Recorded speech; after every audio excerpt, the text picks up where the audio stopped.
The film begins in Miami, where detectives Mike Lowry and Marcus Burnett are rushing to an appointment. Feeling unwell, Marcus asks Mike to stop the car so he can buy a soda, but ends up buying candy, a soda, and a hot dog.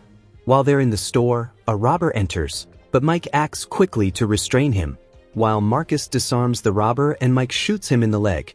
They ask the cashier to call the police and proceed to Mike's wedding to Christine. The ceremony is attended by Marcus's daughter Megan, his son-in-law Reggie, Captain Rita Secada and her boyfriend Adam Lockwood, as well as MO agents Kelly and Dorn. Also present are Agent Judy, the daughter of the late Captain Howard, and her daughter Kelly. During the reception, Marcus suffers a near-fatal heart attack and collapses. As the others try to revive him, he has a vision of a beach, where Howard reassures him that his time has not yet come. Marcus wakes up in the hospital weeks later with a new perspective on life and more confident about his mortality. Mike, however, believes he has lost his sanity, telling him to step back from the brink. Marcus, happy to be alive, begins saying strange things, as if he and Mike are soulmates. Upon returning home, where his family, Mike and Christine are celebrating, he is angered to see that his wife, Teresa, has thrown out all his snacks and put him on a healthy diet. Elsewhere in Miami, former DA agent James McGrath meets with a cartel banker to transfer money to an account in Captain Howard's name. After the transaction, McGrath orders one of his henchmen to kill the banker's bodyguard, then forces the banker's girlfriend to take the gun, kill the banker, and commit suicide. Word quickly spreads that Howard is being accused of cartel involvement, even after his death.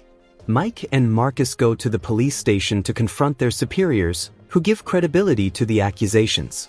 Mike defends his former captain's honor and asserts that he will not allow his legacy to be tarnished.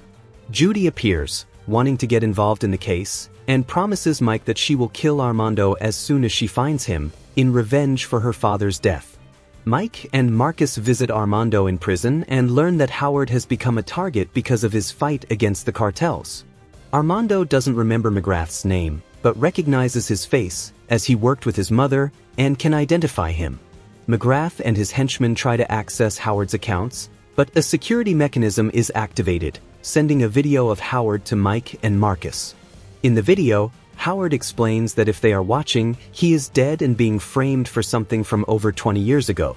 He instructs them to follow the giant in the Coke bottle, a former informant named Fletcher. McGrath discovers that the detectives have received the message and orders his men to keep an eye on them. Meanwhile, Marcus continues with his crazy ideas, telling Mike that he can't die because his time hasn't come yet.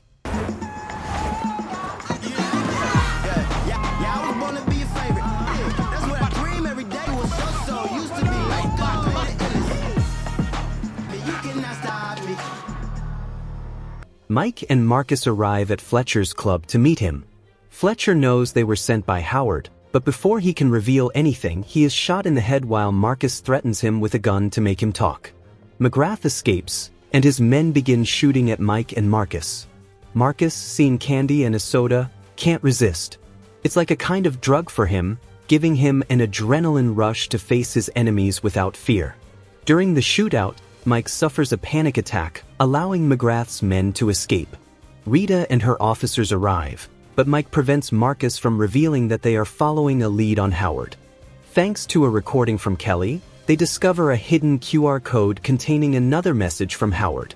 He explains that he was working on a cartel case and kept Mike and Marcus out of it, assigning detectives Ruiz and Sanchez to it. Howard had brought Ruiz and Sanchez out of retirement to investigate the cartel, but they died in a car accident a week later. Howard warns that the cartel has infiltrators within the police and the FBI. He reveals that he has stored his files in a secret warehouse so that Mike and Marcus can finish the job. At the prison, Armando notices suspicious movements and sees the officers leaving. He grabs a weight and begins fighting the criminals sent by McGrath. Only after he defeats the thugs do the officers act. Mike discovers that his son has been attacked and asks Rita and Lockwood to transfer Armando to a safe location, as they want to kill him for talking too much. They agree, and Mike and Marcus arrange to meet Armando in a military helicopter. However, McGrath and his henchmen hijack the helicopter and force the pilot to send a message incriminating Mike and Marcus before killing him. McGrath escapes with some men and crashes the helicopter. Mike and Marcus fight the remaining criminals while trying to prevent Armando from falling through the open hatch.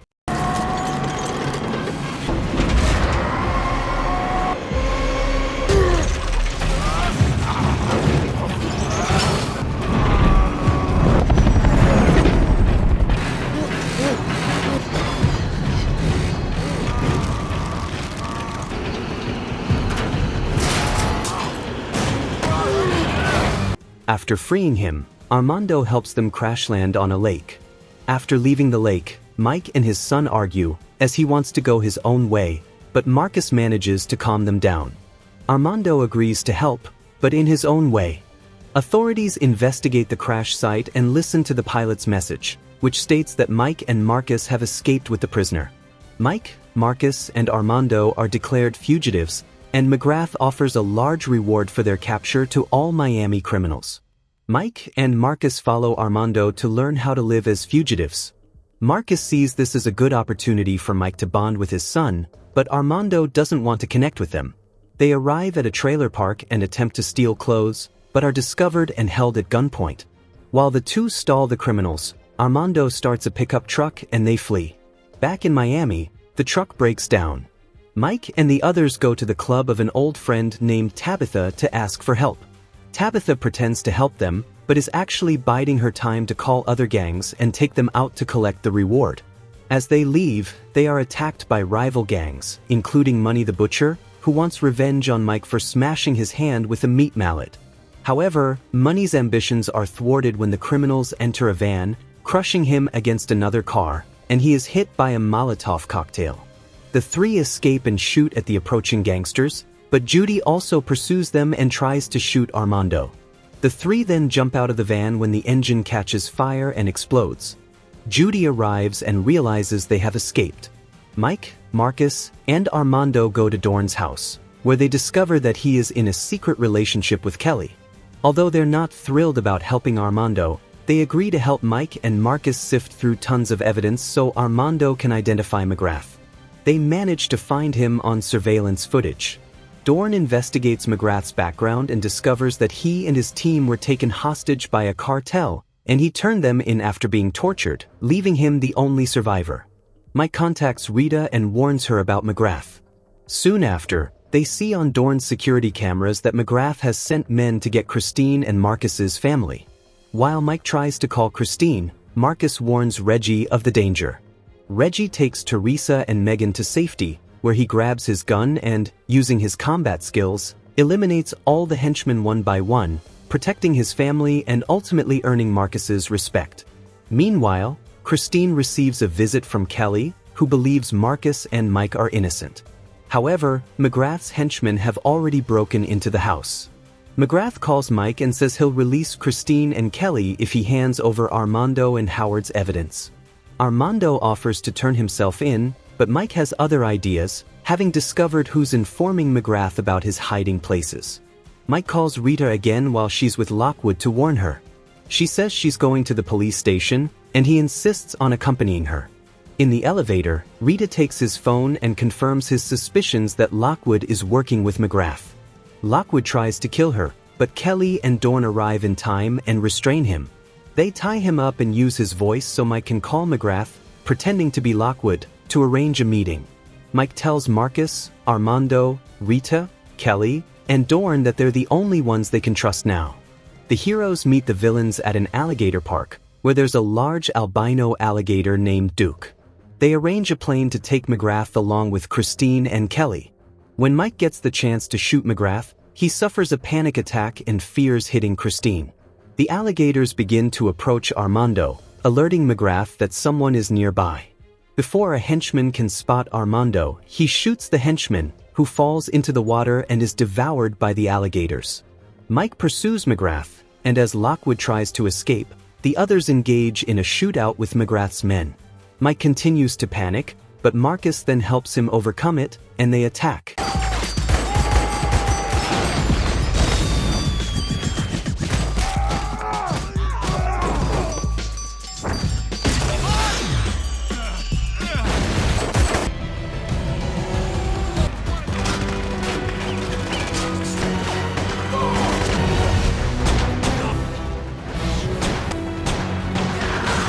Lockwood tries to steal the plane, but Rita shoots at the aircraft, causing it to crash into the Pireggio.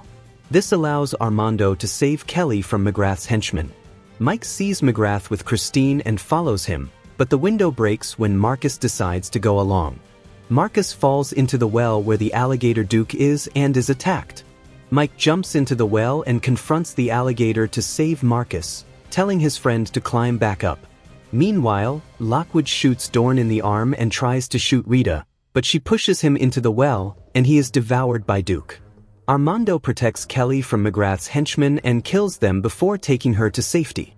Marcus ends up on the same beach he saw in his vision, but is captured by McGrath. Mike arrives, and McGrath forces him to choose between saving Marcus or Christine. Mike, remembering that Marcus said he couldn't die, shoots Marcus in the vest and then shoots McGrath, killing him. Mike realizes his son is in danger. Judy finds Armando and prepares to kill him, but Kelly intervenes and tells Judy that Armando saved her life. Judy lets Armando go, and Mike helps him escape. The authorities arrive and assist the injured officers. The news reports that Howard has been officially exonerated. Mike, Marcus, and their families gather at the park for a barbecue. Mike and Marcus argue about who will cook the chicken. Reggie offers to do it, but they decline, telling Reggie to do something else. But they soon remember that Reggie single-handedly killed 15 henchmen and saved his family. So they decide to let him cook. Reggie smiles with satisfaction, and the film ends. If you enjoyed the Bad Boys 4 summary, please like it, subscribe to the channel, and leave a comment. See you in the next video.